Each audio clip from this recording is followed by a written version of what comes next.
जिस बात का डर था वो तो आखिर हो ही गया। हमारे देश में स्टारलिंक आ चुका है। स्टारलिंक वो है, जियो, वोडाफोन, आइडिया, ये लोग क्या क्या प्रोवाइड करते हैं सर्विस। ये लोग हम लोग को नेटवर्किंग प्रोवाइड करते हैं, कॉलिंग प्रोवाइड करते हैं। इसी प्रकार स्टारलिंक भी यही सब प्रोवाइड करता है। तो स्टारलिंक वो है जो सैटेलाइट से कनेक्ट होता है। स्टारलिंक अब इंडिया में आ चुका है क्योंकि वो यूएस का कंपनी है।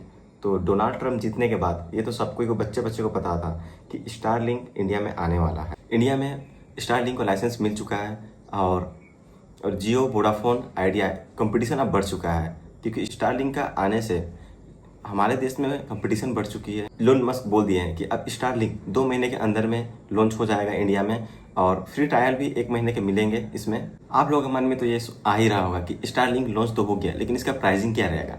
प्राइसिंग इसका रहेगा, मंथली प्लानिंग रहेगा इसका 3,000 रुपया। लेकिन हाँ, एक बार सेटअप, जिसके हम लोग जियो फाइबर लगाते हैं या तो एयरटेल फाइबर, मतलब जो भी फाइबर है अगर हम लोग लगाते हैं अपने घर पे, तो उसी तरह इसका भी लगाना पड़ेगा फाइबर। तो उसके लिए लगेगा हम लोग 33,000 लगेगा।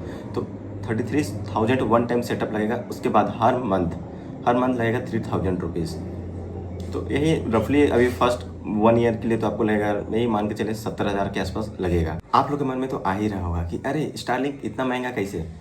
तो आप लोग को पता होना चाहिए कि अदर कंट्री में ये स्टारलिंक बहुत महंगा महंगा मिल रहा है। लेकिन हाँ, बांग्लादेश बगल में, हमारे देश के बगल में देखो, बांग्लादेश में क्या चल रहा है इसका प्राइस क्या, 3,000 4,000 यही चल रहा है। जो सेम वहाँ पे चल रहा है वही इंडिया पे भी आ गया है।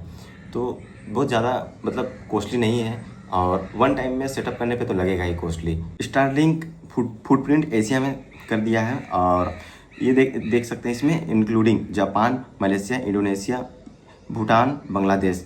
ये सब में प्राइस क्या है, 6,000 7,000 यही आसपास का प्राइस है, 3,000। और हमारे इंडिया में तो क्या प्राइस है, 3,000 रुपया स्टार्टिंग मंथली से हो चुका है। और अप्रूवल हमारे देश में तो मिल ही चुका है। और जो बेसिक जो अप्रूवल चाहिए रहता है, ट्राई, डीओटी, ये भी अप्रूवल दे ही देंगे। ये कोई बड़ी बात नहीं है, क्योंकि जो मेन सर दर्द था वो तो मिल ही गया अप्रूवल। अब ये छोटे मोटे तो आराम से अप्रूवल दे ही देंगे। बहुत सारे को लग रहा है कि ये प्राइस बहुत ज़्यादा, बहुत हाई है, लेकिन नहीं। इन लोगों को पता है बिजनेस कैसे किया जाता है। अभी शुरुआती में प्राइस हाई है, लेकिन इन लोगों को पता है कि बिजनेस कैसे किया जाता है इंडिया में। तो ये लोग प्राइस को धीरे धीरे कम करेंगे ही। जियो, वोडाफोन और बीएसएनएल, इन सब का क्या होगा, लेकिन नहीं। जियो और एयरटेल इनने पार्टनरशिप करके रखा है स्टारलिंक के साथ, कि जितना भी कस्टमर सर्विस हो गया, हार्डवेयर हो गया, ये सब प्रोवाइड करेगा कौन, जियो और एयरटेल। हमारे देश में कंपटीशन तो बढ़ ही चुका है। तो अब क्या होगा इन सब कंपनी का, जियो और वोडाफोन, आइडिया और एयरटेल।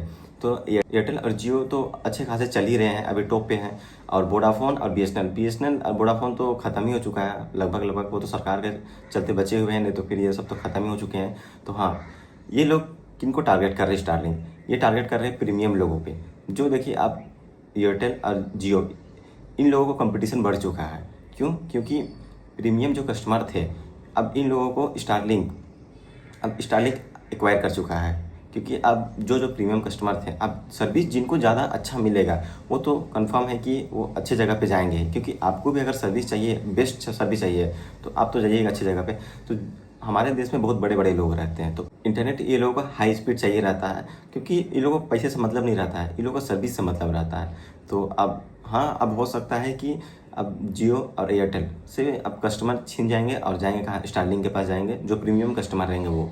और अभी तो फिलहाल हम लोगों के जो आम पब्लिक है उस पर भी ये लोग फोकस करेंगे, लेकिन अभी नहीं। अभी ये इन लोगों का टारगेट है क्या, 10 लाख कस्टमर को सबसे पहले एक्वायर करना। उसके बाद धीरे धीरे ये लोग बढ़ेंगे इंडिया पे। क्योंकि अभी भी आप सोच सकते हैं कि 33,000 स्टोलिंग के लिए कौन देगा, जो रिच रहेगा वही देगा, क्योंकि जो आम पब्लिक है वो तो दे नहीं सकता है। तो हाँ, ये लोग का अभी टारगेट क्या है कि अभी बड़े लोग को एक्वायर करना भी, क्योंकि 10 लाख ही ये लोग सोच के रखे हैं कि 10 लाख अभी फ़िलहाल के लिए करते हैं। उसके बाद धीरे धीरे ये लोग आगे बढ़ेंगे। और हाँ, इन लोगों को पता है कि बिजनेस कैसे करना है, प्राइस कैसे रखना है। अभी फ़िलहाल के लिए इतना हाई प्राइस है, लेकिन हाँ, समय के साथ प्राइस कम भी होगा। जियो और एयरटेल का जो प्राइम कस्टमर है, अब उनके ऊपर खतरा मंडरा चुका है।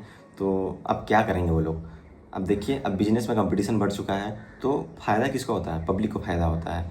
क्योंकि जब जितना कंपटीशन बढ़ेगा उतना बेनिफिट होता है पब्लिक को, क्योंकि उतना ही प्राइस कम होते जाता है। जहाँ पे इंटरनेट का सुविधा नहीं था, वहाँ पे तो अब स्टारलिंक सैटेलाइट के थ्रू तो दे ही देगा। तो अब मोनोपोली क्रिएट तो हो ही चुका है। तो अब देखिए अब कहाँ कहाँ तक जाता है ये। और सबसे बड़ा स्ट्रेंथ क्या होगा?